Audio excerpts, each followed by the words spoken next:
Hi friends, எல்லோரும் எப்படி இருக்கீங்க? நல்லா இருக்கீங்களா? ஸோ இந்த வீடியோ எதுக்குன்னு பார்த்தீங்கன்னா, ஆர்டிபி இப்போ புதுசாக வந்து ரூ. 32 ஜிபி ரேம் உள்ள அட்மின் ஆக்சஸ் இருக்கக்கூடிய ஒரு ஆர்டிபி வந்து இப்போ ப்ரொவைட் பண்ணுறாங்க. இந்த அட்மின் ஆர்டிபியில் என்ன ஸ்பெஷல் இருக்குதுன்னு பார்த்தீங்க அப்படின்னா, நீங்கள் வந்து நார்மலாக அந்த ஷேர்ட் ஆர்டிபி வாங்குவீங்க. ஸோ அந்த ஷேர்ட் ஆர்டிபியில் என்ன பண்ண முடியும்னு பார்த்தீங்கன்னா, ப்ரௌசர் இருக்கும், டிஃபால்ட்டாக க்ரோம் ப்ரௌசர் இருக்கும். அதில் வெறும் ப்ரௌசர் மட்டும்தான் யூஸ் பண்ண முடியும். வேறு எந்த சாஃப்ட்வேரும் நீங்கள் அடிஷ்னலாக யூஸ் பண்ண முடியாது. ஆனால் இந்த ஆர்டிபி நீங்கள் வாங்கும்போது உங்களுக்குன்னு நீங்கள் சொந்தமாக வந்து சாஃப்ட்வேர் வந்து இன்ஸ்டால் பண்ணிவிட்டு யூஸ் பண்ணிக்க முடியும்.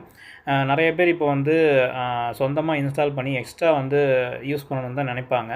ஸோ அந்த மாதிரி இருக்கவங்களுக்கு மாதம் ரூ. 2000 பட்ஜெட்டில் உங்களுக்கு 32 ஜிபி ரேம் உள்ள அட்மின் ஆர்டிபி உங்களுக்கு வந்து ஆஃபர் ப்ரைஸில் கொடுக்குறாங்க. வெளியில் நீங்கள் வந்து விசாரித்து பார்த்துட்டு நீங்கள் அதுக்கப்புறம் கூட வாங்கிக்கலாம். அது மட்டும் இல்லை, 6 ஜிபி ரேம் உள்ள ஆர்டிபி வந்து 40 ஜிபி ஹார்ட் டிஸ்கோட உங்களுக்கு வந்து 1500 சேல்ஸ் பண்ணுறாங்க. வேணுங்கிறவங்களும் இதை வந்து கான்டாக்ட் பண்ணுறதுக்கு இந்த வீடியோக்குள்ளே டிஸ்கிரிப்ஷனில் வாட்ஸ்அப் நம்பர் தரேன். அந்த நம்பருக்கு போய்ட்டு நீங்கள் தனியாக சேட் பண்ணுங்கள். இந்த ஆர்டிபி வந்து பற்றி மேலும் டீட்டெயில்ஸ் வந்து நான் சொல்கிறேன். ஓகேங்களா? ஸோ தேங்க்ஸ் ஃபார் வாட்சிங். பாய்.